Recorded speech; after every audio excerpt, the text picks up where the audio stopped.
To my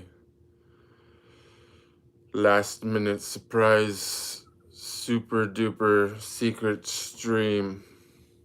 Nobody's here yet, so I'm going to go ahead and announce my disclaimer for the sake of the recording. I'm not a medical professional. Nothing I say is intended as health advice.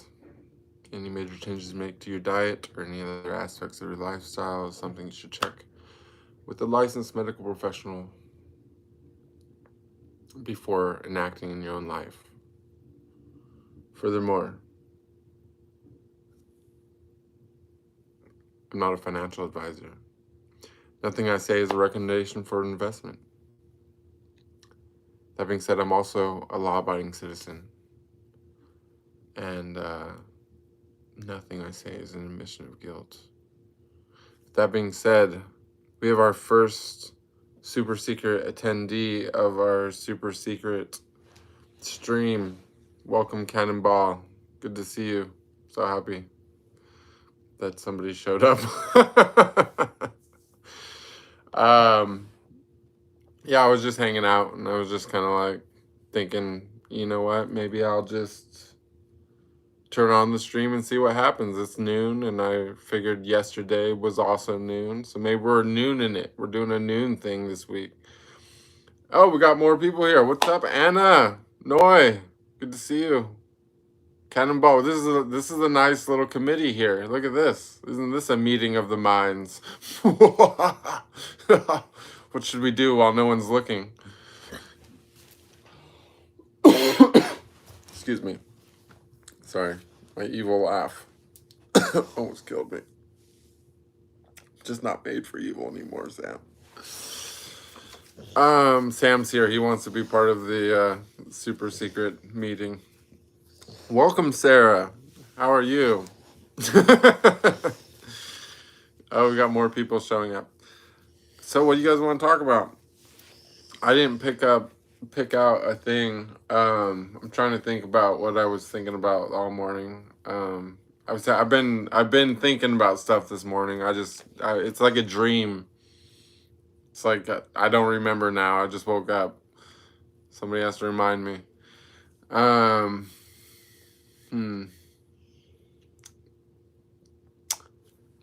open to suggestions though. You want to talk about Argentina?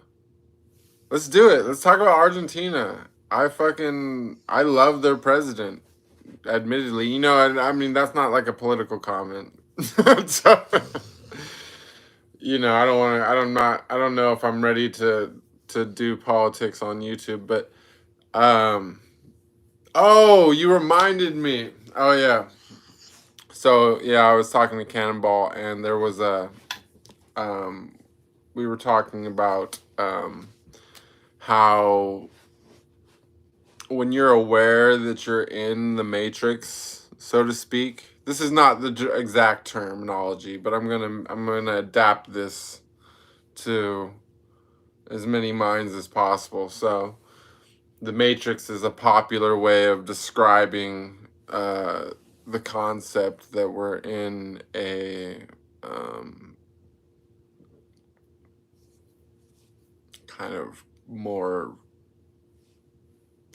fluid realm than maybe meets the eye to some people. But to others, we realize that this whole thing is kind of like a big, you know, ball of clay, and that we're more or less manifesting everything around us, right? And when you're aware of that, and when you've built up that, I don't know if you would even call it a gift. You know, there was a stream I was planning called Manifestation and the Midas Touch, which maybe we'll come back and do that soon.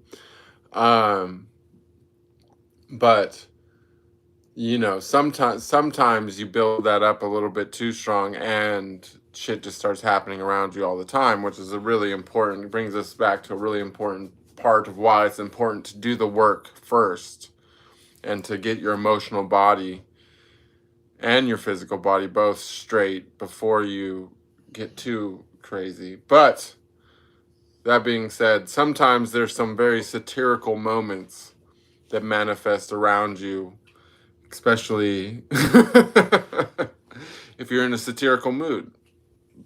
And so there was a time when this happened to me one time, and I remember I had just arrived in Buenos Aires, and I went to go check into my hotel, and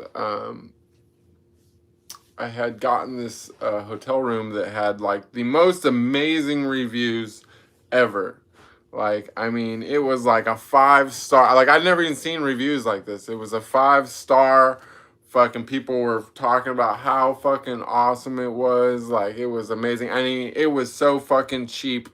It was so fucking cheap that I knew it had to be too good to be true. Like, inside myself, in my heart, even after reading hundreds of reviews on booking.com and being like that this was the hotel, it was just too cheap. Couldn't fucking believe it. But I had to see for myself. So so I go there, right? And I walk in. It's this big place with, you know, white pillars and all that when I walk up. But it's old, super old. I'm like, all right. And so I'm walking in, and there's this huge hallway and this old piano, and there's like a bar. And you could tell that there was a day, sometime in the distant, maybe like 100 years ago or something, when this place was like the shit. Like, it was probably awesome, right? But that was like 100 years ago. Now it's time has changed. Like, it's taken its toll, right? So, and it was like, I don't know, it was just like the people working there were like way too attractive to be like working there, and there was like only a couple of them. It was just like there was just a couple of very attractive people working, like, and it was just like seemed like a stage or something. Like, it couldn't be whatever. Sam, please stop looking. And so the I go check in, right? And yeah, I check in, and I think I just put in the first night. I just, you know, the first day I just like went and basically like stashed my bags and like went out exploring right away, right? Anyways, long story short, I go check in the room. It's just this old hotel. It looks like it could be haunted or something, right? And I think I came back super late, crashed out, went to sleep. I don't know. Maybe I don't know. I might have been drinking. I don't even remember. Anyways, but I wake up in the morning, and it's like I just wake up to this noise of like ding, ding, ding, ding. And it's like the elevator, it's like I was like across from the elevator, and it's like the walls were super thin. So like every floor that went past, you know, it would just ding the floor, and I could just hear it completely inside my room, right? I'm like going, okay, that's pretty annoying. So I sit up, and like I like called somebody, right? And I'm like complaining about the elevator. And like as I'm like complaining about the elevator to my friend, all of a sudden, like I hear like someone like go into the bathroom in the room next to me, but it's like so audible, but that it's like almost like it's like on a loudspeaker being like played in my room. It's like I hear someone like walk in, like open the door of the bathroom, close it, like sit down the toilet seat, you know, run the water for a second, sit down, and then it just proceeds to just be like epic loud farting noises, and like you could like literally like hear everything hitting the water, like I mean in ultimate HD clarity, like to the point that the person I'm talking to on the phone could fucking hear the person next door in the room next to me taking a fucking shit in HD clarity. It was fucking hilarious. Anyways, needless to say, I ended up checking out that day and found a better room in Argentina. So don't let that scare you that Argentina is like a whatever, but just, you know, don't believe the booking.com reviews really is the moral of the story there. But anyways, I don't know if that was as good of a story. I don't feel like doing there's a longer version of that story where it gets more satirical, but honestly, I think that was enough.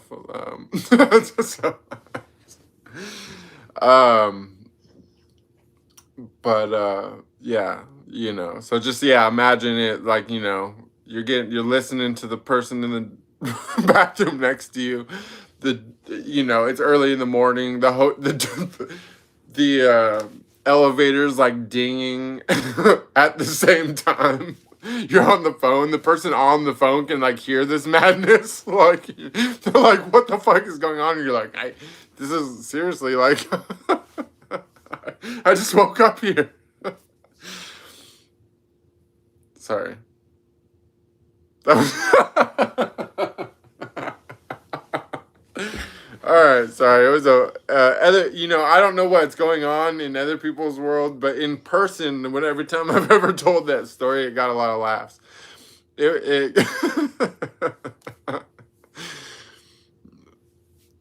Anyways, that was my story of the first hotel I ever checked into in Argentina, the haunted hotel with the thin walls.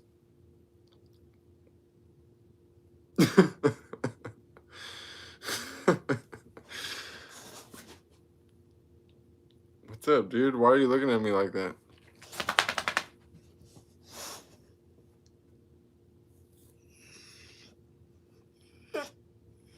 Told me no longer living in my van. Well, the thing is, I never actually, you know, like I always say, is I don't really live in my van. I, you know, live in my body. And, you know, I sometimes am overlanding, but at the moment I'm not. I'm taking a break from that temporarily. But we'll be back. We'll be back. I'm still, though, living here. Chip Broadband says, "Hi, you remind me of Jeffrey Dahmer." That is a hell of a comment. I'm going to opt out of you.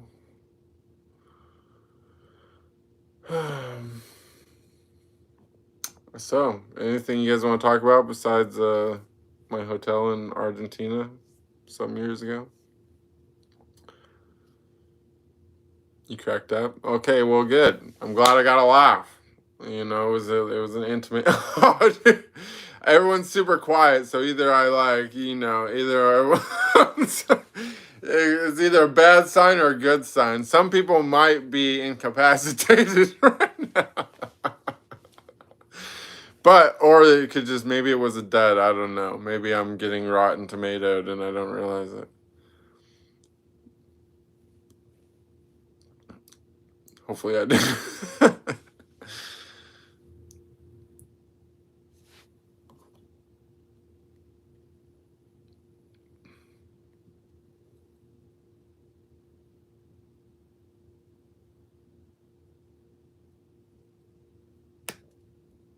Mm.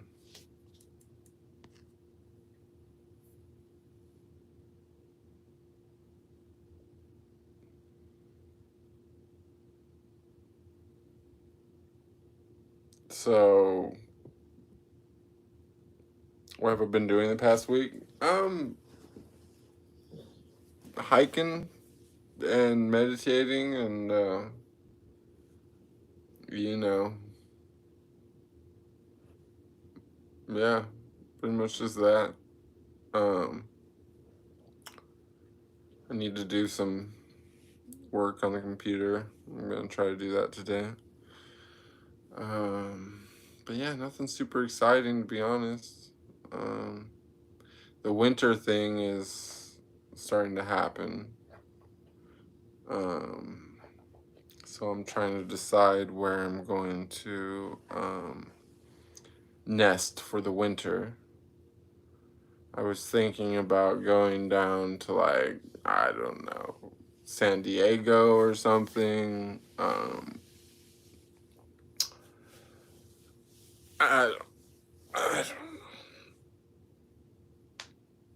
If I was brave, I mean, Florida is nice this time of year.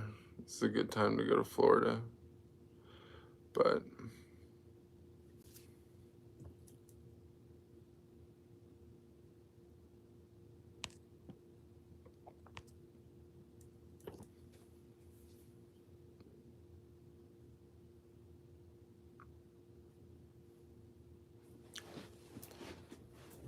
come to Rosarito is basically San Diego, but with tacos and pesos. Yeah, I feel that.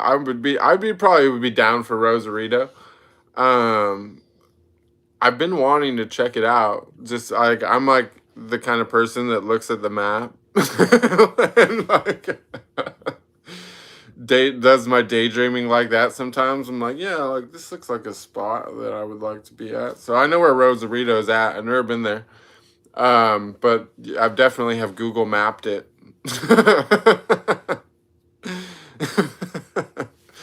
um, and yeah, logistically it's good. It's about just far enough in that it's perfect for my passport expiration date. I guess I got to do something about that here pretty soon.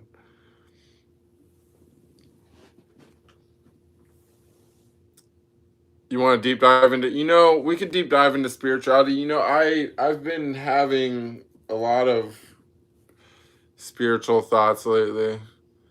I've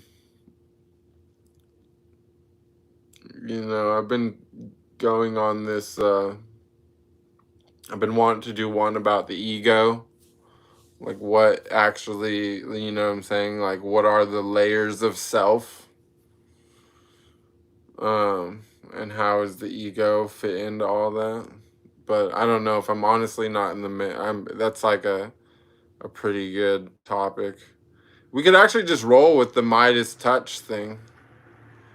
You know, I already told the story that's kind of like on the. 1 second, guys. Sam has to fight the garbage man. Sam,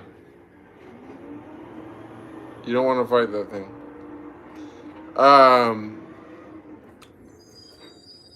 So we could just roll with that. You guys want to do that? Want to play something?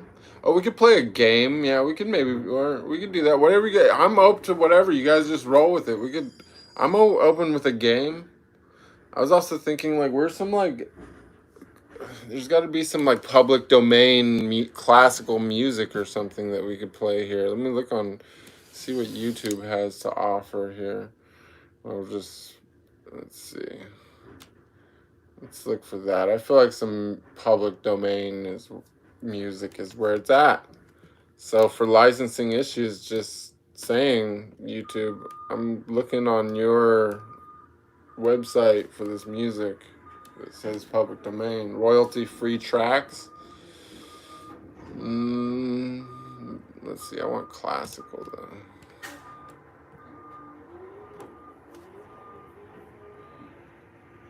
Public domain classical. There it is. Let's see what we got here.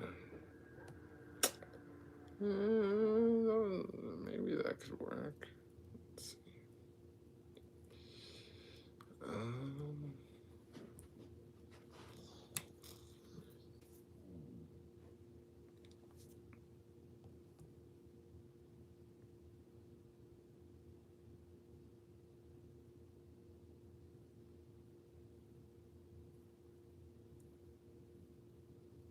Okay, yeah, we got it. I'll do this one. I like that. I'll try this one. This is some list. Harrison Borbinson. Classical public domain songs, 41 tracks. I always like to start off with the Hungarian dance.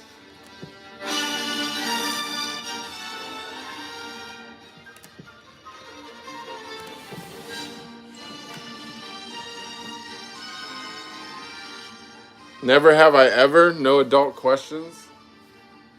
Okay, I'll kick it off. Never have I ever been to a concert. Like a real concert, like a big show or festival of any kind.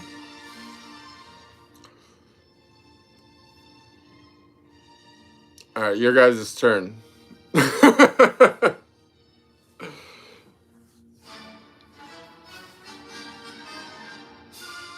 You've been to thousands of them?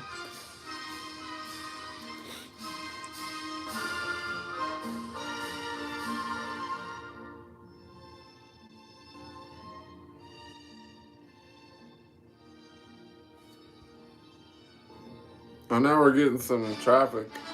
There we go. Yeah, is the audio, yeah, it's classical and it's public domain for copyright purposes. So just saying. Don't want it. Audio's a good level. Okay, perfect. It's just like playing on the iPad, like right there. So we're gonna roll with it. Moonlight Sonata is your vibe. It might be on here. Let's see. I'll cue it up. I'm like a big Sonata fan myself. I don't know if I don't see it. Maybe we don't. It might not be on here. Oh no, it's not on here. Oh, Harrison Borbinson is slacking on his sonatas. Oh wait, it is on here. I'm queuing. I'll cue it up. Look at that. Technology. I'm gonna have to buy YouTube Premium. I think everybody here should buy YouTube. How many people that's a good question. How many people here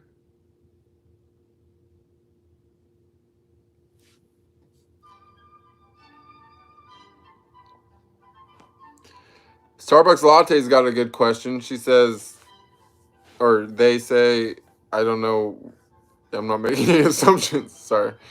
They say, what makes you like Hungary, Budapest so much? I know you were there for work, but there's so much more to the city. Are your fond memories just work related, or you like the place itself? No, it's honestly, I've been there a lot of times when I didn't work, actually. Hungary is, I don't know, it's just something about, I'm like a weird person. So first off, like, I'm very introverted, and so I don't really, like, I'm not super into the, like big club scene, like, at that time when I did like to go out and stuff, like, I was way more into the pub scene, which is like top notch there. And I just like to walk around, like, and be alone, mainly. And it's just, I don't know, just the way it looks, like, from, you probably can't see it if you're from there, but from, like, American eyes, it really is kind of like the epitome of, I don't know, like it makes you feel like you're in like this like medieval kind of like gothic setting, and it's just, I don't know, it's kind of thing. And then on top of it, it's like the people don't bother you.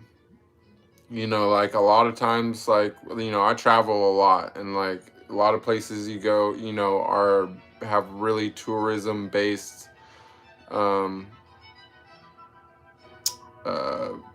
economy. And I think, a lot of Budapest's economy is also tourism, so that's what makes it interesting places, because even though it's like that, like nobody's bothering you, nobody's trying to like sell you things, like you can just go and mind your business. And like for me, like when I go and travel places, I'm not like the type of person that goes and does like a bunch of touristy stuff and all that stuff. Like I go places for like long periods of time and I just like settle in as if I'm living there.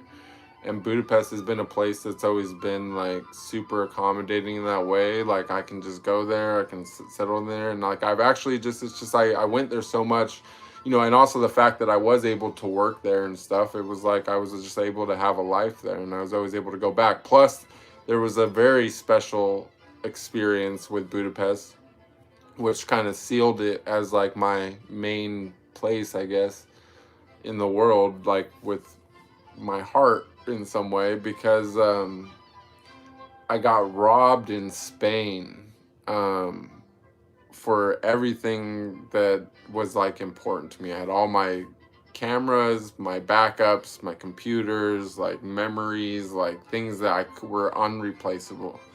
I got it all stolen in Ibiza, even my passport. I didn't even have a shirt. And anyways, I somehow managed to get onto a plane with no passport from Spain to Hungary. And I got into Hungary and I went and, I did the whole process at the embassy and all that to end up getting a new passport there. But long story short is that I went back there with nothing.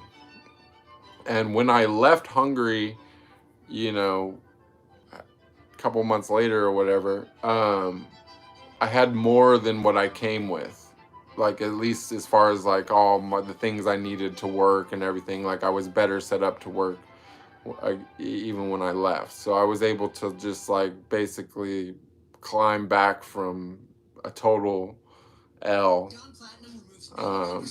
while basically just out and about on, it was probably only like my second or third trip to Europe. So I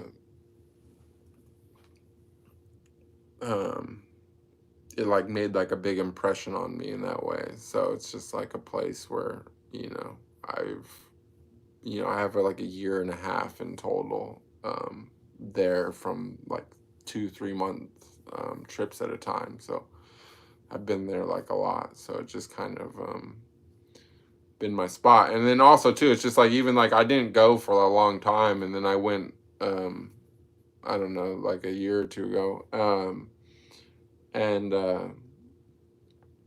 it's just, I don't know, it's like one of the places where like I still like it's probably one of the places where like I know my way around the best, like aside from maybe like the town I grew up in as like a kid or something. But even like here in the States and stuff, like places like LA and Vegas and stuff that I spent a lot of time, like I did it all on in a car, but in Budapest, I was like, I've walked up and down like every street in Budapest. So I don't know, it's just kind of like just kind of like a thing. I don't know. It's a great city. I love it. That's a Budapest appreciation post. Yeah. Anyways, oh, what happened to our music? It's trying to sell me YouTube Premium, and I'm buying. Try for $0. I'll do it.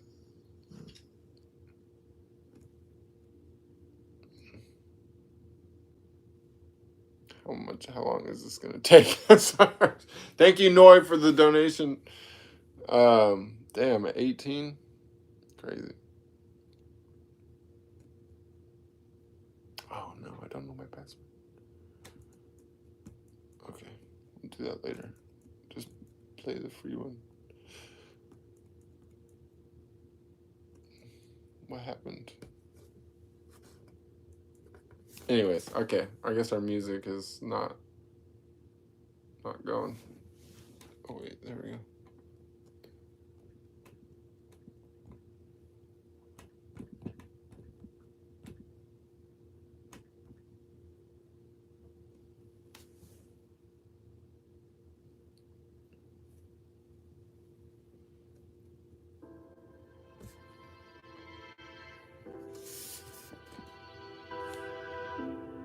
I think this is playing. I'm sorry, guys. I was just. You want to do. Uh,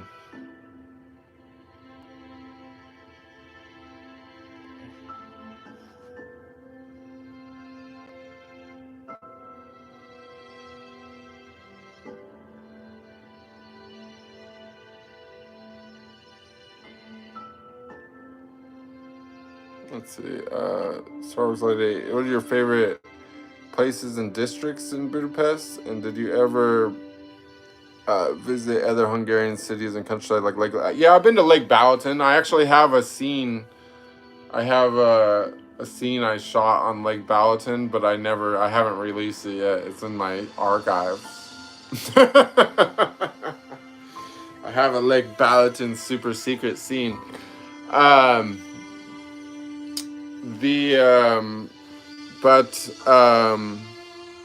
And I've gone into the countryside. I've done stuff out in like other cities. I didn't really get to explore the cities and stuff, but I've taken the train and stuff out through the countryside, and stuff. So I've at least seen some of it.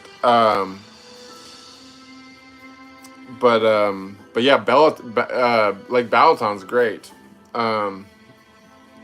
Like Balaton's great. But my favorite district, I don't know. I guess 5 is probably the best. But historically, I would say that my I probably, I'm usually in 5 district or like near the Octagon. I was like a big, the industry people are, it's the Cafe Vian crew is kind of, it's kind of like the spot, if you're in the industry, you kind of like hang out right there by the, what's it called, Andrassy Square or whatever, or by the Octagon, or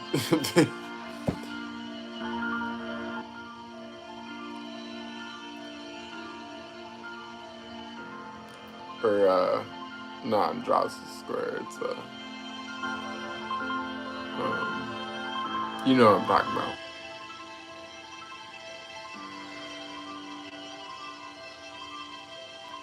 Ever had an astrocartography reading? Maybe Budapest is there with a deeper meaning. Not that you ever need that external validation, though. Yeah, I don't really, I honestly, it's just like a spot. It just works for me. It just works for me.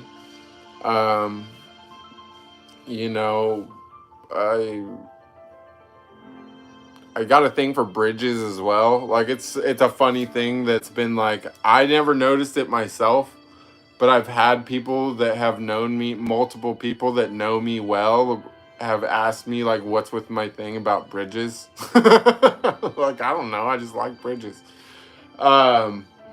So it's kind of like a cool spot for me too. Like I in that way. And also too, I'm just not really normally a city person. I don't really like that many cities. Like I'm kind of like a, more of a nature vibe kind of a thing. So it's an interesting thing that I like it, as much as I do, because it is such a like densely populated city. But I have so many weird memories there. Like I remember one time yeah, never mind. I was like gonna go down a dark path. I was remember this one time I was like crawling through the subways to the hospital. I was like, never mind, no, let's not go down that. I don't know why I was about to. But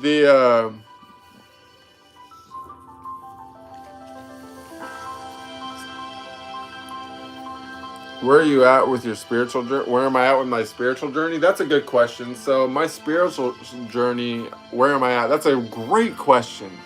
You know, I was asking myself that a lot lately.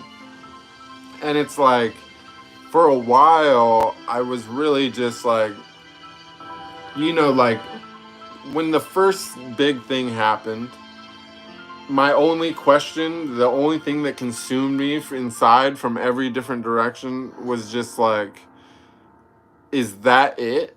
Like, am I just like enlightened and like that's the end of the story? You know what I mean? Like, is this, you know, I like afterwards I had all this control of my emotions and just there was just like so much going on, right? And but I just wanted to know, like, is that possible to do that again, or is that just like a one-time thing? Like, it's like that's the peak of your life, it passed, you know? That was like my question. And you know, I started pursuing and purifying and, you know, trying to do whatever I could to try to, you know, meditate and find out if that's possible again, right?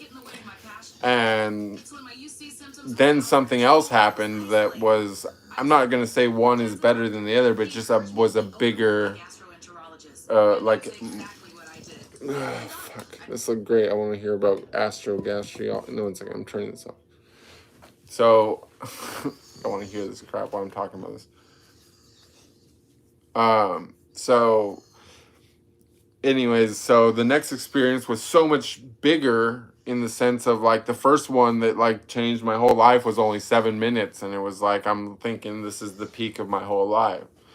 And then the next thing happened, and you know, that was for like hours long, and I'm just like, you know, completely changed my, you know, I'm just like all of a sudden I have this completely different view of what love is, and you know, I'm just like, it's was whatever. So then at that point I'm like going, okay, there's more, I've confirmed it, right? And I still, even then I'm going like, well, maybe that's the top. And then the next thing was like happened, it was like for 2 days long, and I'm just like, and then for months afterwards I was basically, you know, just on this whole cloud level, right? And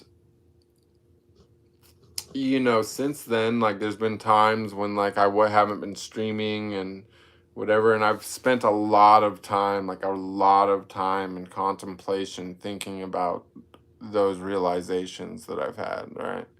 And I do it basically all my free time is just goes into me analyzing and contemplating, you know, those realizations. And there was like there's a part of me that like, you know, became obsessed at some point, but I realized that. And I also realized that just those few experiences that I've had were so big, you know, to me, just in my own view of them, that I can think about them for the rest of my life and continue learning from those experiences. Just the memory of them is like an eternal teacher. Not only that, but it's like, you know, it's like a lot of, you know, I'm still on my journey. Like a lot of the stuff that I talk about here is like things that I'm currently doing, not things that I have mastered. You know what I mean? And so it's like, even just these streams myself, I can sit here and rewatch my own self talking, and it's like more like I'm talking to myself than it is like I'm talking to the people that I'm actually talking to who are asking the questions on here. Because when I answer the questions, I answer these questions as if it's me asking myself. And indeed, when I'm doing this, you know, I'm looking at, like right now I can see myself, like I just, you know, everybody's questions and stuff are just appearing next to, you know, just a name or whatever, a little avatar at the most in some cases, but it looks like I'm talking to myself, you know what I'm saying? And in some way I definitely am talking to myself. But the thing is that like the me who I really am doesn't have anything to fucking say. The real me, So who is talking? Well, who's talking is my ego. But the thing is that, and this is the same as like my old streams back before all the spiritual stuff, like I was talking from my ego then also, but it was a different ego. Do you know what I'm saying? Like, egos are not something that is like a permanent part of you. You can just, they're like demons kind of. You can swap them out, or you're not necessarily just demons. There's angels too. You could swap out your demon for an angel, or so to speak, or even literally in some cases. Or you could just leave the space completely open so that you have that space available for whatever you want. You know what I'm saying? But that's more like a slippery slope, because you need to know how to guard that space if it's going to be open. You know what I'm saying? So, if you have that space open, like that's how people do get possessed or something. You know what I'm saying? But if you know how to guard that space, then it's a space where you can like be like, temporarily like, yo, let's have a powwow with different, more benevolent things, but most people have something that's like more or less, not say permanently, but they're long-term residing in that space. And not to say it's always an angel or demon, it can be something in between, but it's something that exists outside of this actual realm, and it doesn't control you. You are the one that controls you. You are the one that listens to that and hears that and tells that shut the fuck up sometimes, or sometimes is like, yeah, you know what, you're right, let's, and so the quality of that thing matters greatly, and it's a big part of the spiritual journey. But the thing is that you have to be careful, is like all of a sudden you get rid of the whichever like generic original one traumatized thing that you had inside of you. You make that space, and then one day something beautiful comes into that space, right? And then you love it. You're like, wow, this is so much. And you learn so much from it. And then, but what happens for some people, this is a pitfall that you have to be careful of, is that you can't let yourself think that you are it. You don't want to become it, because you're not. You're still not. Even if it's a good thing, even if you got rid of the bad one, now you got the good one. The good one's even more tempting, because it's good. You want it. It's teaching you, but you got to look at it as a teacher, not as you. It's not you. It's still not you. And, if it's a truly benevolent thing, it won't pretend to be you. It will talk to you, and it will it'll have its own identity. You know what I'm saying? But if it's trying to be you and you're like, yeah, that's me, like I'm whatever, this new thing that's come inside me, that's a sign that it's a tricky thing. It doesn't mean it's necessarily bad, but it's a trickster. You know what I'm saying? It's tricking you. It's trying to hijack you. You can't let it hijack you. You want to learn from it. You want to learn from these things. And these things can range all the way from, like I said, negative beings, all the way up to gods and things. So, and if you go up to the gods level and stuff, you only need it to come infuse with you for a moment, and in that moment you will learn more than you could in 100 lifetimes, and this is also too, like some people, talk about like Christ consciousness and so on and so forth. That's like what's happening there. You invite that spirit inside you, and you learn from it by feeling what it was like to be it, and that feeling, which undoubtedly is probably a feeling of immense love, is something that imprints on you so much that you can afterwards continuously think about it and remember it and it provides ongoing lessons forever and ever. And so where am I at in my spiritual journey, since this was a very long answer to your original question, which was that, is that my place in my spiritual journey is accepting what has already happened and incorporating that into my life, and the way that I view things, rather than constantly seeking a new high. And the reason for that is because I realize, okay, yes, there was a lot of purification and things that I did to like set myself up for that, but for the most part, it all just happened randomly. You know, it happened more as I set myself up better for it, but for the most part, I didn't will much of it on.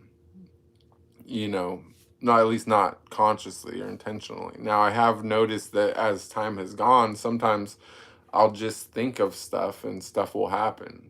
You know, like in the armpit video I talked about, for example. Like, I just started thinking about my armpits. Like, hey, well, I wonder why the armpits have hair in them and stuff. Like, I'm just like driving, I'm like, whatever. So all of a sudden, boom, armpit activation. I've actually since then meditated on that further, and like I've done that again.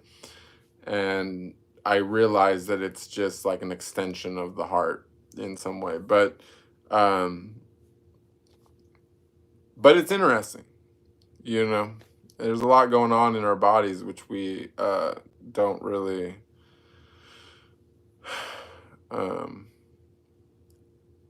you know, it gets neglected. We're not, it's like there's a lot of very important things. Like, it's like, you know, they spend all this time indoctrinating us and doing all this stuff at a young age, and we're like able to, like, we're like sponges, we can learn anything. And they could have been teaching us how to operate our bodies, and we could be, you know, having dramatically longer lifespans and whatnot. But it is what it is. Anyways, let's go back to the chat. Meet at Lake Ballatin for the music festival. Oh, I know. I was there during it a couple times, and I always wanted to go, and I never went. But I heard it's amazing.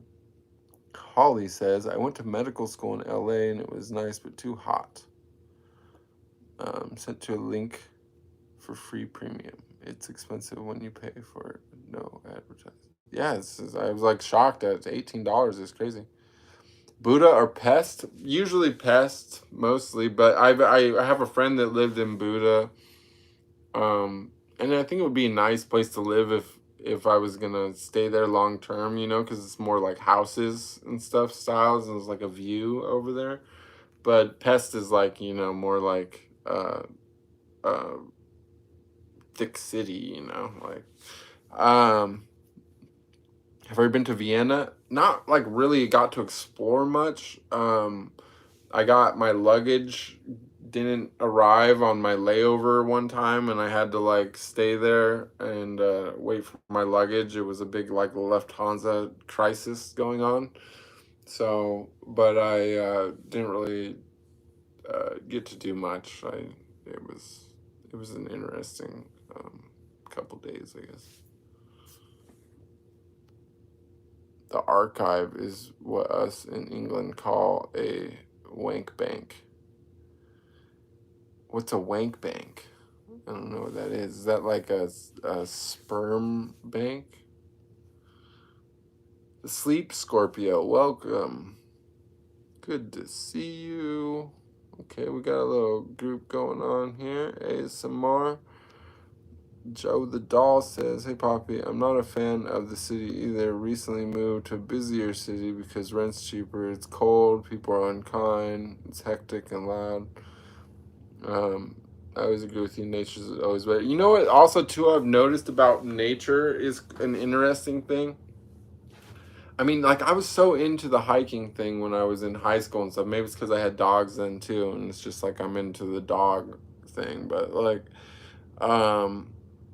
but you know, some places like where I've spent a lot of time, like LA and Las Vegas and stuff, it's like I spent so many years there, and okay, sure, I went to the beach in LA, and maybe I've been to Mount Charleston and Vegas, but there's so much fucking nature in both those places that I just completely neglected and didn't even realize. Like, you know, of course, I guess you can't go out in the summer in the middle of the desert, but the desert's super interesting. And for, 65 or 70% of the year, like, you can go out there and wander around. It's totally weird. And there's tons of mountains all the way around too. And same with California. Like, it's just like endless hiking, like endless. Even in LA. Oh, yeah, we're back to never have I ever.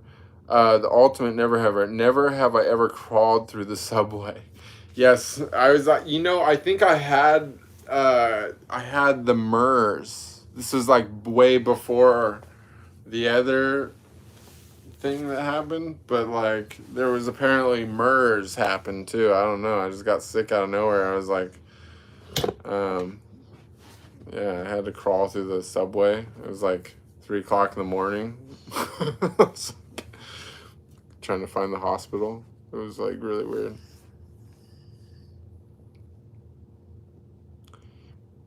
Let's see. Will I be celebrating Christmas this year? That's a great question. Would love to hear the holiday plans. Stay safe, of course. Well, this is it. This is the holiday plans. I'm gonna spend Christmas with you, fine people. Ellen Simons. Oh, Ellen, I'm so happy that you made it. Listen, Ellen, I think that you should join us on Telegram. Honestly, I think that you would really. I know that we all have enough applications in our phone to drive us mad, but we have a good little group there, and I think that you would fit in very nicely, and I invite you to our Telegram group.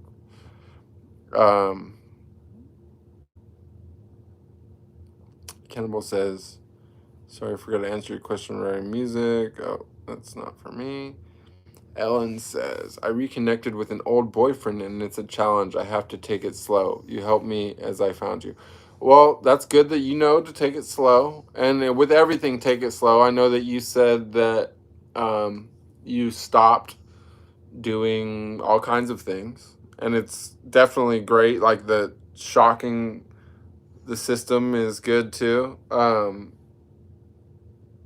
Just don't overdo it. Better to slow and steady and have success than to pile on too much and get overwhelmed.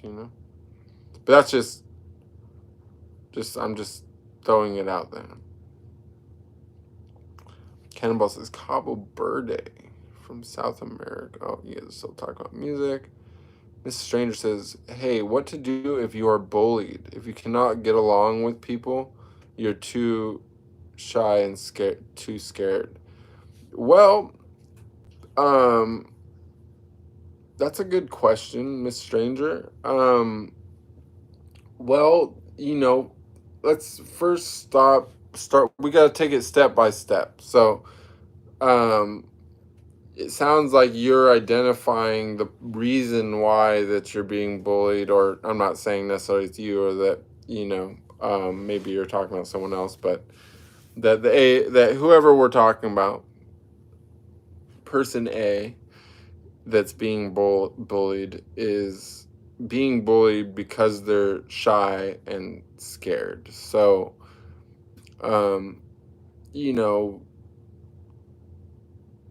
there's a lot of ways to go about that, but what comes to my mind when I think of someone who's more or less shy and scared and getting bullied is that I think of someone that's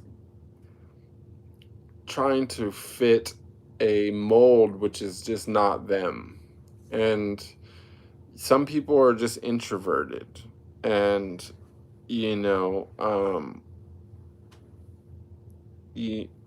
it takes a certain amount of experience as an introvert to at some point realize that you're introverted and that you just do better by yourself. I don't know. That's maybe, I'm just maybe speaking from my own experience or whatever, but like for me, as an example, like my level of happiness and stuff, I wouldn't say that I was ever really scared, so maybe it was a different situation, but have definitely always been shy, and I don't really, um, you know, it's everything is like most things are marketed to extroverts, when it comes to like fun, and so it seems like it would be a good idea to go do these like group activities, and it would be you can socialize and do all this stuff, but the truth is that when you're an introvert, I think that you just never really will enjoy that or ever fit into those situations. And of course you could work on the scared aspect of that and at least create a situation where try to work on your trauma to a level that you have at least more confidence. There's probably some tactics that you could do around that, but I mean, as far as like the shy aspect of it, I think that for me personally, I find it more rewarding to accept my shyness and to more look at it as like an advantage that I only need myself to be feel complete, than to try to change my personality into a way that I enjoy social situations, which are innately more complicated because they have more moving parts, than it is to just focus on my own world in the most simplified manner possible. I hope that answers the question. I don't know. I tried really hard on that. I don't know if I did good, but I tried. What's up, Raheem Khan? Welcome, welcome. Holly Andrew says the best, in my opinion, version of ego is Iago from Othello by Shakespeare, and we all have that somewhere. I wish I could comment, but I don't actually know too much Shakespeare to be totally forthcoming of my uncultured self that doesn't know Shakespeare. Hello from Russia, Privet Ma. Let's see. They're all talking about stuff. Armpit hair. Is there to reduction and friction? Reduction, temperature, and friction. Protects skin, etc. I'll take it. That works. Starbucks Latte says Vienna is a magical place. It feels like time stopped there. It feels modern, century vibe, or so there, more so than Budapest. I would agree. Also, it's more modern, but I don't know. I like the Gothic kind of feel of Budapest and the I don't know. It feels like from I can definitely see if you grew up in that, like being attracted to modern architecture and stuff and thinking that you feel like you're in the future and stuff, but coming from like the States, for example, going and living there and stuff, it's like it feels like you're in a movie, which also kind of makes sense because they actually shoot a lot of movies in Budapest, I've noticed. But but yeah, it's just kind of got that, I don't know, it's like another dimension.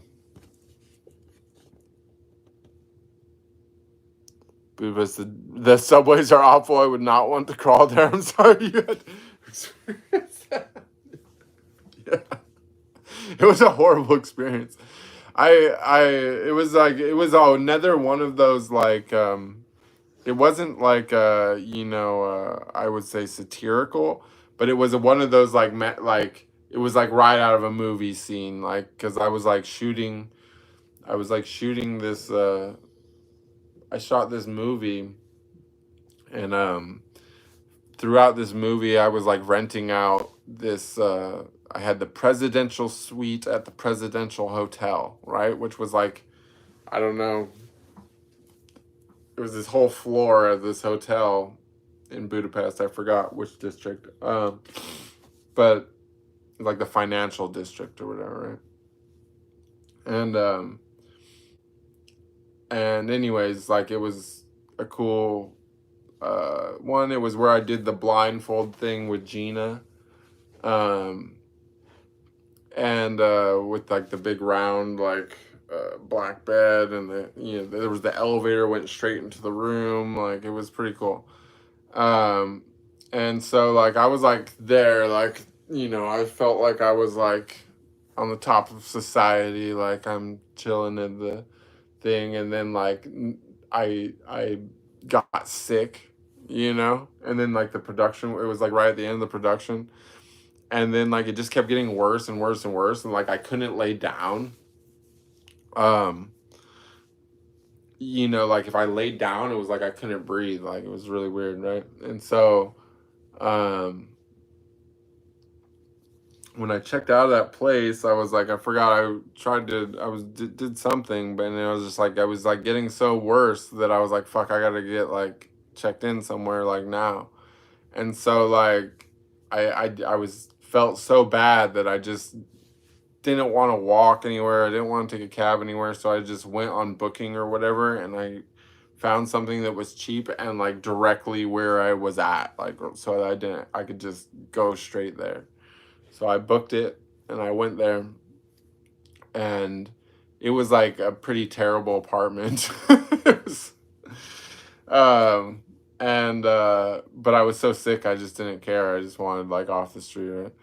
And so I check in, and I'm like sitting up against the wall, and I remember like sitting there like on this little bed, and it was like this kind of like really old place, and like all the walls were like cracked and stuff, and like I'm like basically like um can't breathe. I'm like sitting there, and I remember like calling like family and stuff, and like was just like telling everyone I loved them. I didn't like tell anyone I was sick. I was just like, just in case. I figured there was like a good chance that I was gonna die. So I just wanted to make sure I said goodbye, had some nice words for everyone just in case. And then yeah, I was like sat there for a while, and then like, at some point I eventually decided that I had to go to the hospital. So I ended up going and trying to take the public transport in the middle of the night to the hospital. And yeah, I remember like crawling through the subway, like coughing up all this um, like mucus, like coming out of the subway. And I remember like specifically like the Pizza King being like like open, and like come around the corner from like the subway, and there's like 2 or 3 people like in the middle of the night at like 3, like in the Pizza King, like eating and like watching me like crawl. I eventually made it there, yeah. But they took me into the hospital. They couldn't figure out what was wrong with me, but it was interesting. Yeah, you can join Telegram, Raheem. Just um, there's a link in my bio. It's the top link. Oh wait, there it is. Anna and Noy both have posted the links, so you guys can both join. Kenzie said, "Do I eat a certain dish for the holiday season? I like to bake a cake." I haven't really. I'm not really honestly a big holiday person. I don't really celebrate much. Like, I um I opted to babysit cats for the holidays so that I could have ease of access to do some streaming and working and stuff. But you know, um, but yeah, I don't know. Cake sounds really good. Actually, it just made me super hungry. I just realized I haven't eaten for like 2 days. Um, let's see. Magic says, I used to be a social butterfly, but now I am a little more introvert, but because the things I enjoy have changed, and that includes deeper, meaningful connections. Yeah, I think that's beautiful. I mean, it's also the opposite. I mean, I think it's beautiful to have to be able to connect with others in that way, and I like to connect with others also, even though I am introverted. But it's just I can only do like one at a time.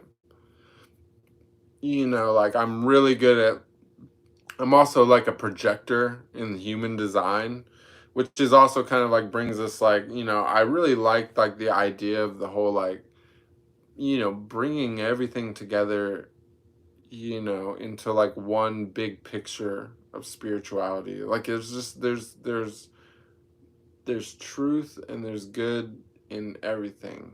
And um you know like for example this human design thing, it like perfectly describes me in that way. Is like I can totally focus in on one person and connect really deeply at a time, but it's difficult for me um to do it with multiple people.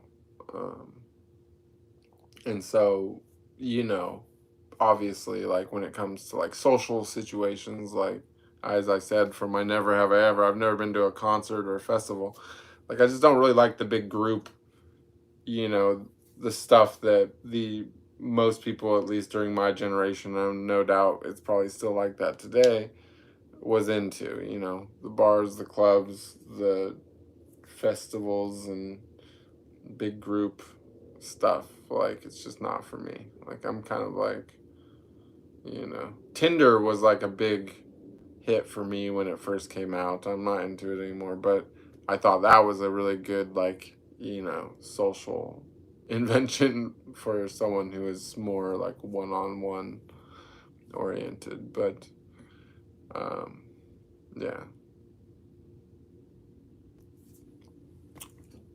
Star Wars Sunday says, do you have any real friends? Like have you ever had meaningful friendships, ever had true female friends? That's a great question. And yes, I have friends, like I'm still friends with like my first childhood best friend. Um, you know, and there's a couple people even that went to high school with that were like my troublemaker group of friends that I was really close with for many years, like that I've kept contact with. But as an adult, making friends is a little bit harder. I have friends. I got a buddy. I probably, strangely enough, probably have more. Most of my adult friends are in Europe. Like I have two really close buddies in Europe. There's a couple of friends I've made as an adult here in the States that I occasionally talk to, but not anyone that I've seen recently, or am likely to see anytime soon. But yeah, I've got a couple buddies that I got a friend here in Vegas too that I keep contact with. Um, but I'm not super. There's no one that I really like see regularly. Like and I've made friends also too that I've not even ever met in person. Like I have internet friends that I actually do consider really true friends, even though I've not met them. Um, and as far as female friends, yeah, actually, I I have like two or three. Um, I got. I mean, as far as like,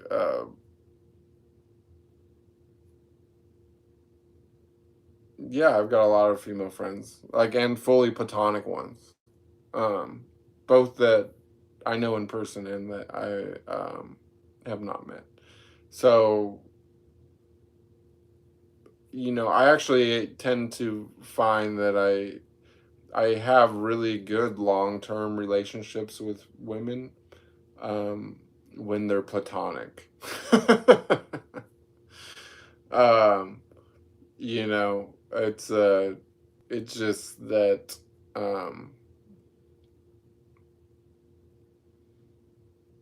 yeah, I'm not even gonna go down that rabbit hole. But yeah. And Noy says, how can we know we are introverts or we are someone who prefers a quiet atmosphere? Um, well, there's different types of introverts and different types of extroverts. Some extroverts will also like a quiet atmosphere. There's a type of, I forgot which one, but um, there's some type of extroverts which seem introverted, but it's because they like peace and quiet atmosphere, but they like to observe other people.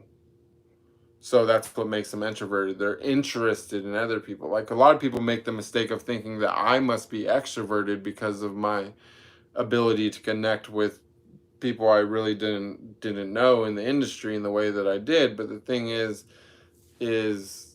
I did that in a introspective way, in the sense of, like I had like a certain amount of love that was to give, um, you know, and it was a part of me. It wasn't something that was needed to be inspired so much by other people. So it was a more introverted thing. So in some way, it's, you know, probably one of my earliest expressions of unconditional love, which, it's something I got from this book that I've been reading, is the whole affectionate detachment thing. It's not as a phrase. That's how they put it in the book, which I really like because it's true. It's like if you love unconditionally, you will be detached because um, it's unconditional. It doesn't matter what the situation is. So, what's the point of thinking about it in too much depth? You know what I'm saying? Like, we only think about things in really deeply that we're judging, right? Um, so, if we're unconditional in our affection or our love, then we can be detached in our affection because um, it's just about conserving mental processing. And the same reason why we don't worry about things that we cannot change, right? What's the point of worrying about it? We can't change it. Why think about it? You know what I'm saying? Like, if you want higher access to higher consciousness, you have to prove that you deserve access to higher consciousness.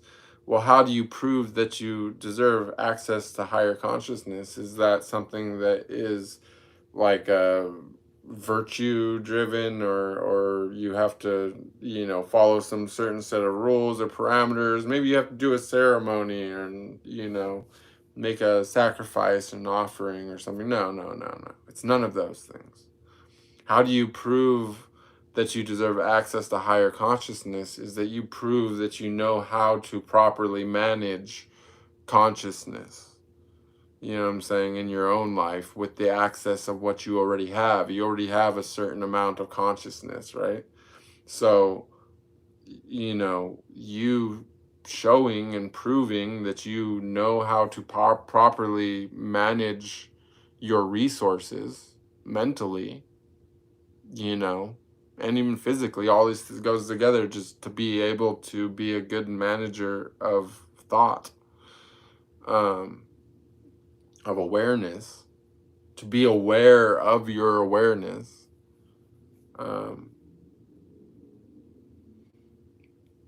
then you earn your access to higher consciousness. Because why not? Why not turn up the power on your node? You know what I'm saying? It's like we're kind of like in like a giant brain, or a giant, like, you could look at it like a computer or something, like a core processor. You know, you're like a brain cell, you're like a neuron. You know, it's, each one is doing its own thing, but it forms a bigger picture as well. It's just you don't see the bigger picture, but you can see the bigger picture, but you need more access. You know, and that's why, like, when you start expanding consciousness and whatever, one of the first things that'll happen is, like, you start having out of body experiences, or remote viewing, or maybe you look at somebody and you can, like, totally see their whole past just by looking at them. You know, maybe you see through their eyes, you know, and it's because you're getting more access. And that's why also too, like, you got to be a compassionate person, and you got to learn to see everybody as part of your body. You know, it's not, instead of a dualistic approach to everything, of being like, this is me, this is you, this is mine, this is yours, I'm me, you're you, that's them, you know, all this. You just got to look at it all like, that's all me. This is all me. Everything is me. Because everything is God. And I'm part of that.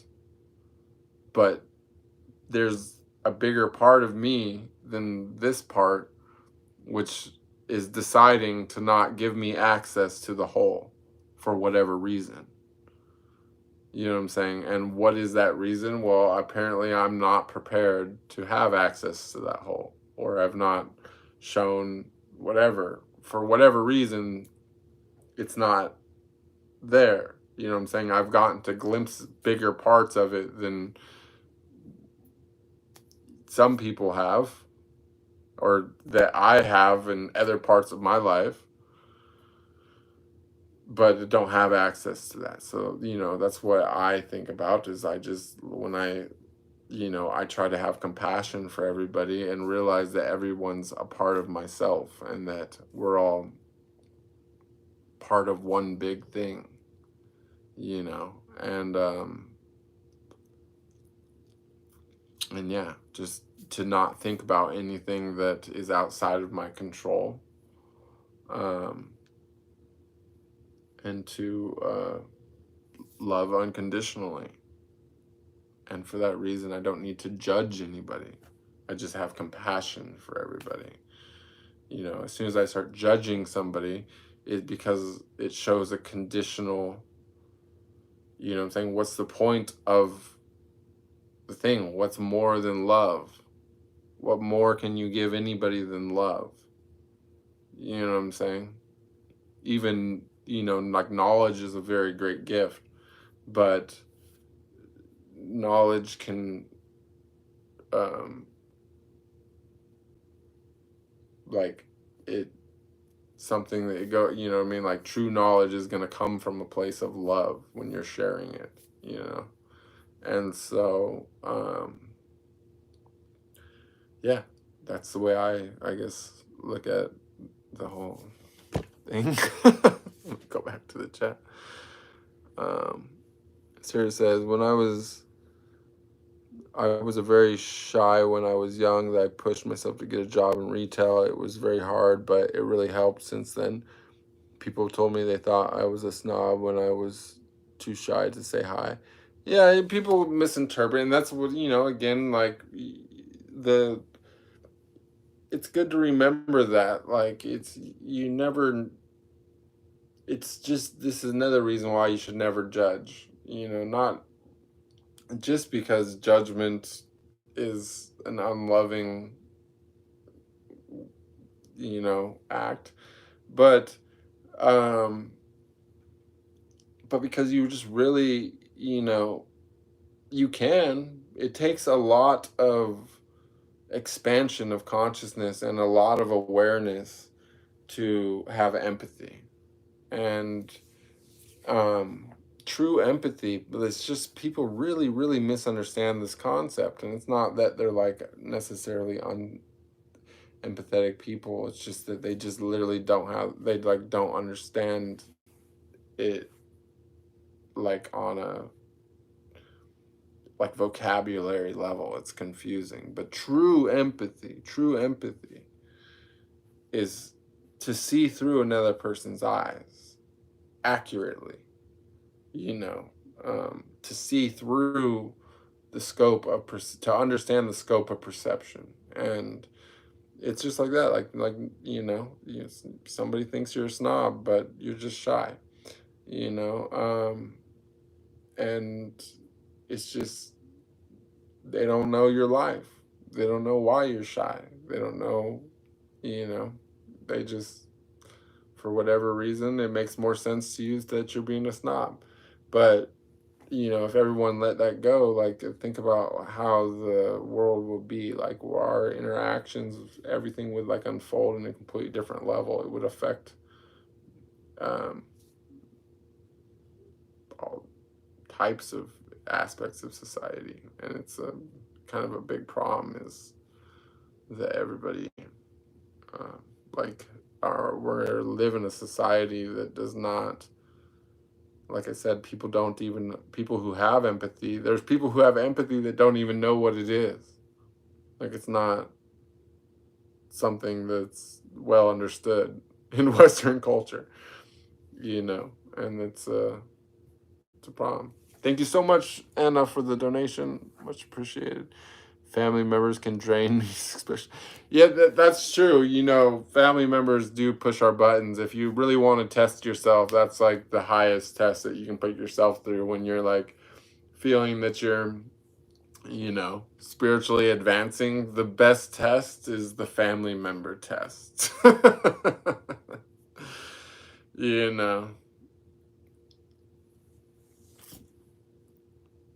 And it's not about what you say or what you do. It's, you got to remember, did you feel anything?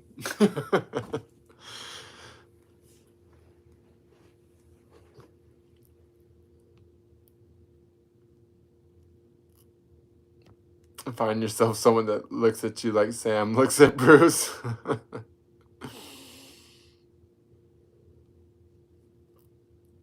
See, let's see. Starbucks says the Hungarian hospital, the story keeps getting worse. State hospitals have nightmarish conditions. Yeah, I thought it was a little bit nightmarish.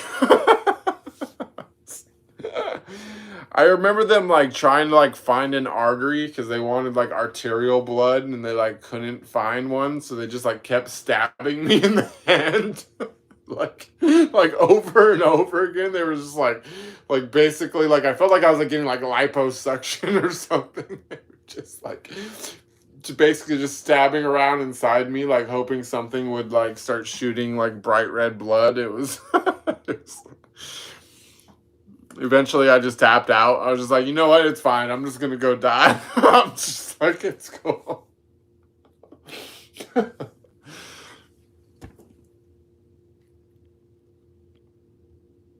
What's that cut? Oh, this is a feature of having a dog. Sam especially, he likes to like, he has really nice fingernails, but he's like got these little dew claws, and he likes to like gnaw them until they're into like razor blade sharp. And yeah, he razored me. So this is how you spot a dog person, for sure.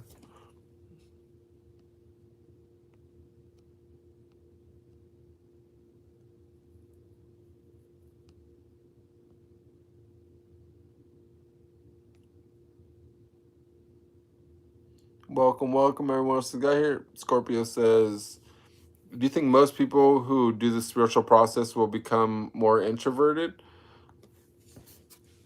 That's a good question. No, definitely not, actually.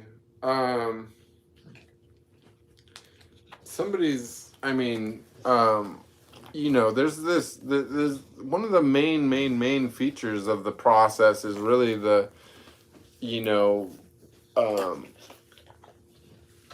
the interconnectedness of all things, right? For to use the most cliche terminology ever, but it's the most accurate and true. It's the truth. You know, everything is just fully interconnected, and the thing is that you don't actually necessarily. Let me make sure I'm quoting this right. Um, become more introverted. It's you may seem more introverted, you know, because the more connected that you become, you know, in that way, I feel like the less you actually feel like you really need to interact with people to connect with them. You know, there's like you know, there's a degree of empathy, as since we were talking about empathy, that comes on with spirituality that is above and beyond what is normal or natural. It's honestly it's it's one of the greatest gifts of the spiritual process is the empathy that goes to the level that is kind of bordering the like, or maybe even is like supernatural. I would say it's one of the supernatural gifts of of um of the spiritual process, which is this hyper empathy.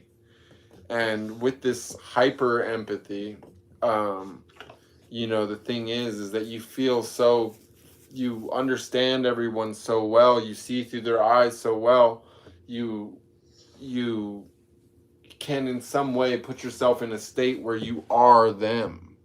You know, you really just think of everything through that perspective. And when you start thinking like that and operating like that, it's kind of like a lot of times it's like, what's the point of small talk? Like, what are we going to talk about? I already know. You know what I'm saying? Like that kind of a thing. You know, not that you would really say that because it's really kind of ego. You're like, I already know. But like, you know what I'm saying? But like, you get what I'm saying? Like, it's kind of like certain things. It's kind of like you're just, can just, you just observe. You become an observer. And this is like, when you hit that state of being the observer, is like a really big, like fundamentally, like when you would say stages of ascension or stages of the spiritual process, like observer, that's a stage. It's a big stage, a huge stage is to be the observer. And that's also too, it's a stage that people that, you know, if you're on the process and you're not there yet and you still have a lot of judgment in you, you can actually strive to be the observer. And it's like a very spiritual process that, like, for example, not everybody's, you know, spirituality is going to look the same. Some people are very ritualistic, and maybe they're religious and they have certain ways of doing things and this, that, and the other. But like there's also like the spiritual process, like of just changing your mind, the way your mind works, and to just be catching yourself anytime that you're in a state of judging a person. Like, you know what I'm saying? Like, their judgment is a big aspect of personality. And maybe it's one I shouldn't comment on because I have none. But, you know, I'm a fully prospecting person. Um, but there are people who have judgment is a big part of their personality. Like, most people have it to some degree. They're not all like me that doesn't have any, um, but the judgment doesn't need to be for people. You know what I'm saying? Judgment is something like you judge what is happening around you. You know, you judge uh, an outcome. You know, the likelihood of an outcome, things like that. Like, there's a place for it. Like, judgment's not a bad thing. It's just not for people. You know what I'm saying? Like, just observe.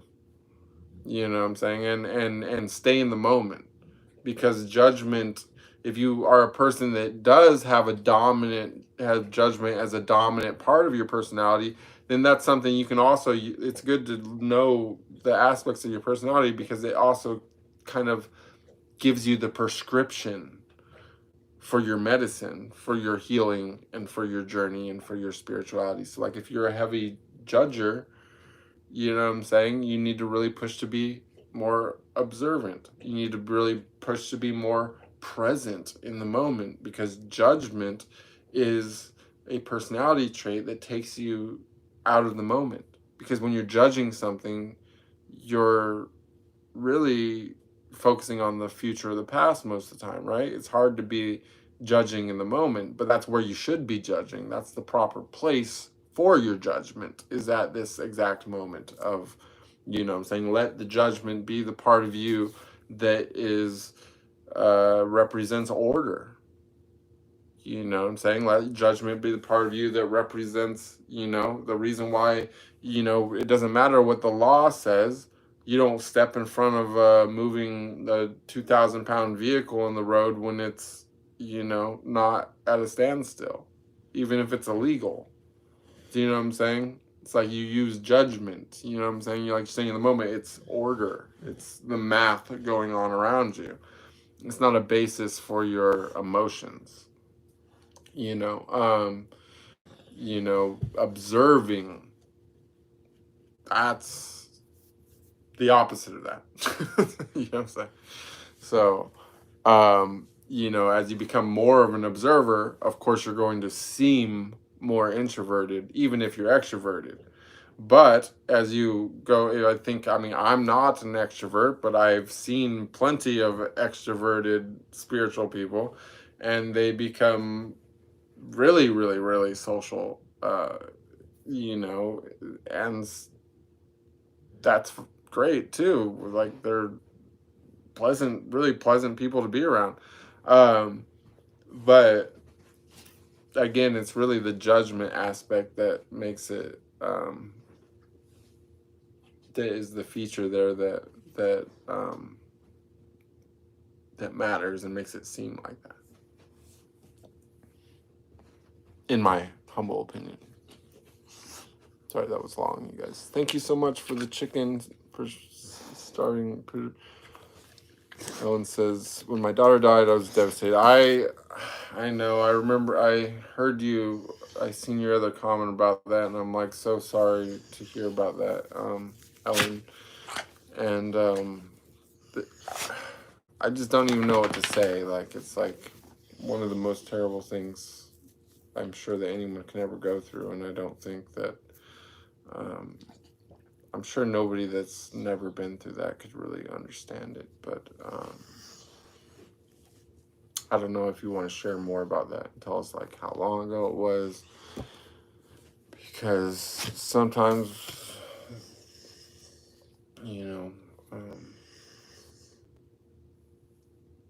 yeah, like none of us will ever understand, but we'll definitely try.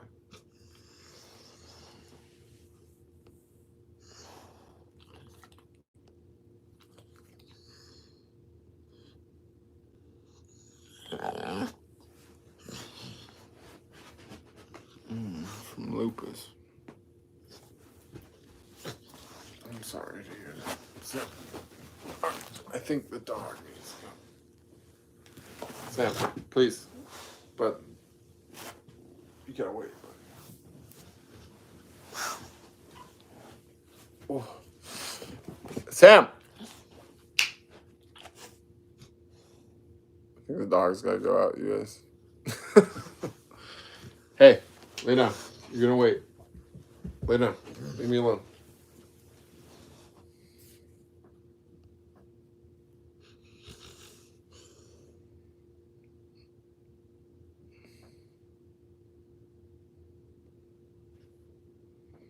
Ellen says, yes, I never thought it would be better. I only could relate to other mothers lost their child. This world is cruel. It is. It is cruel. You have 4 children. She was a gem. Love Sam. Oh, I got a cat. Sam, no, stay. Sam, come here. second. Leave the cow alone. Sorry, Raider.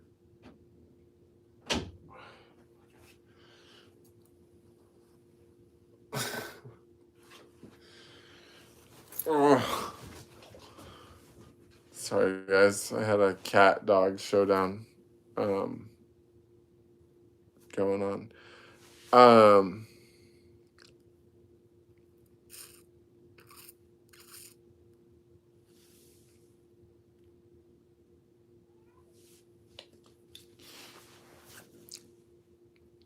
It's a phone application, the Telegram thing, actually.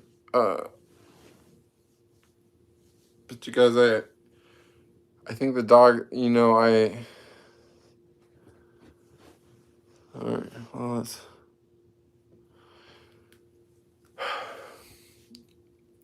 well, I guess we got some stuff to talk about here. Sam, you're gonna have to wait, buddy.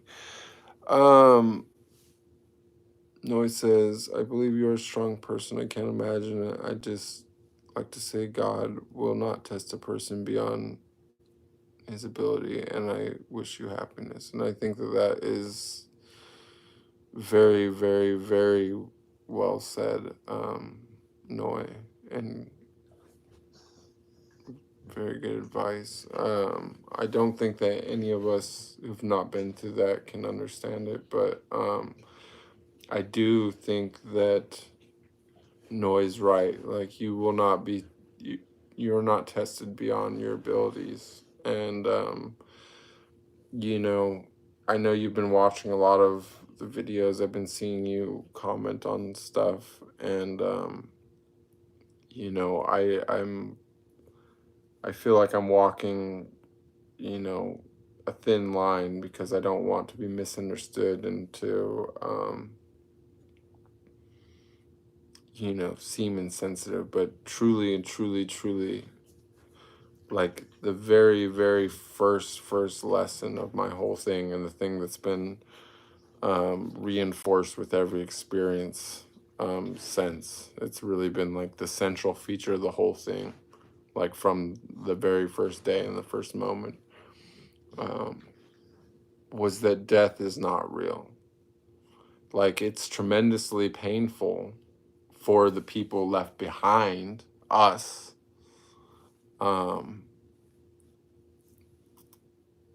but you know, these bodies are just avatars. Like, the real you and the real your daughter's true self is immortal. It lives no matter what. It lives many, many, many lives. And in this life, that was the experience that, and the lesson that she came to have. But she's still there. She knows you in totality. And there's no, the limitations of consciousness that we have in these bodies, it's not the same when we're not in these bodies. There's a tremendous more access to consciousness. And so it's not difficult at all for someone who's in that state to literally track and know everything happening. So know with zero doubt that her presence is still with you, and that she's existed before that body ever existed, and still exists at this moment, in the same way. That there is no beginning or end. That it's just a cycle of lessons. And you know, it's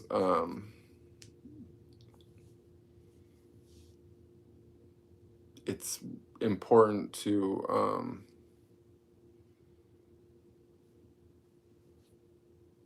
not let your grief distort the lesson, because the lesson may or may not have been yours to have. You know what I'm saying? Like, most likely it was theirs to have, and that theirs to have in a way that is not comprehensible from here. It has to be seen from an aerial view, from many lives side by side. And there's never, it's never, you know, easy to deal with, but, you know, no matter what the situation is, the correct course of path is always going to be the one that doesn't create karma, if that makes sense.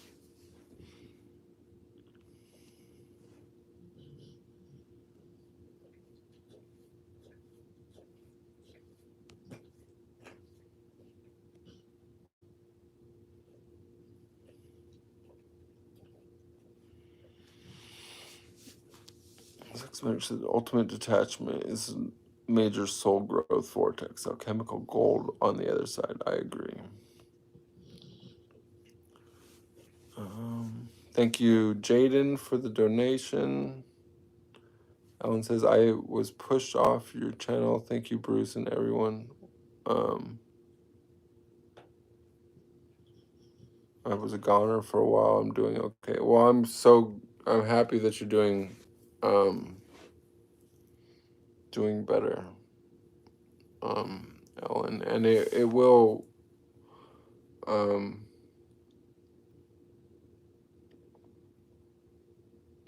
you know, that it fits into what we were saying earlier, as probably more than anything that we have been saying. But again, when we approach judgment versus observation,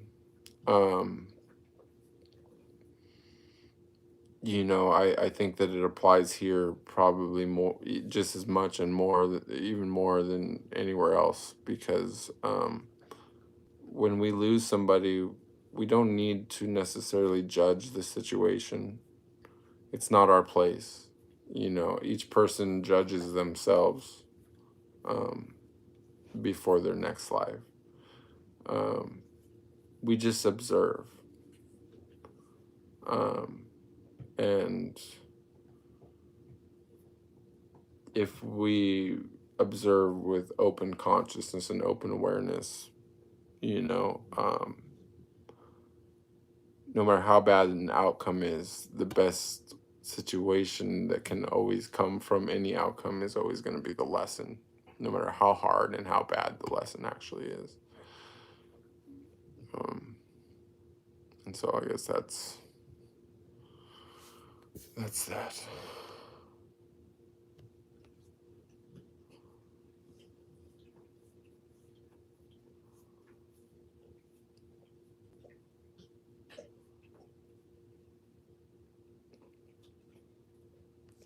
Anyways, well, you guys, I guess I'm gonna, on that note, go take this dog out. Thank you, everybody, for attending our stream today. I know it was a weird hour, it was not our usual hour, and it was a you know, kind of last minute thing, but I hope that there was something of value for everybody. And trying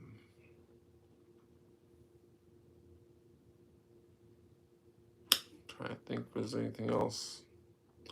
I might experiment still with I was thinking of experimenting with like an evening stream. I don't know if I'll do that today or maybe another maybe tomorrow, but I'm trying to do a daily stream at least once a day right now, just because I'm trying to figure out, get some data and stuff, and trying to just figure stuff out with YouTube. So if I do stream tonight, I was thinking of doing a like a re-watch, or like a reaction video of one of my older streams. So if anyone has any suggestions there for streams that they in the past found particularly valuable or helpful or intriguing or insightful or ridiculous or whatever manner of entertainment that they found from said stream, feel free to share that with me in the Telegram group or under the comments of this video. And yeah, maybe we'll do like a rewatch, because I gotta start making some shorts out of some stuff. And so I was thinking, since I gotta rewatch it anyways, why don't we all just do it together? And no doubt we can pause and talk about some past subjects in an elaborative fashion. You know, from here. Oh, that's not a bad idea. Go right back from the beginning. Yeah, we could actually go all the way back to the first video, because the first video is actually trending right now. It's been trending really strong in India and Vietnam in the last few days. It's the second time it's doing it again today. So we could potentially re-watch that stream this evening at, let's say, I don't know, 7 or 8 p.m. Pacific time. If anyone's interested, you guys let me know. No, not the shaving. We're not going to do the shaving. But I was thinking that we could do the October 13th stream recording video that's on the actual videos page that preceded me starting to do these streams again on YouTube. The shaving video, we could do that another day, but maybe we'll squeeze that. But you guys, catch me on Telegram. I love you all very much, and sorry, you guys, the dog is making this up. I think this is I think this means something. I don't know what it means. What do you want? You want something? You want to go potty? You're hungry? You want chicken? You want chickens? Right now? You want to eat a whole chicken leg? Yeah? Okay. Well, here we go. I guess what we're doing. Thank you, Noi. You're very kind.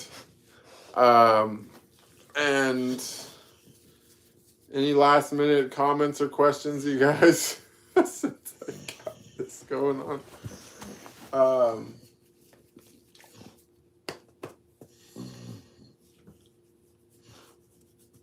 Oh yeah, and happy holidays, you guys. Yes, this is happening. Okay. All right, get your ass on my face.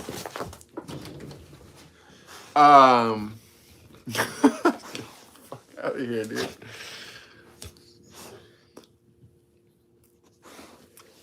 I love you guys. I'm gonna go.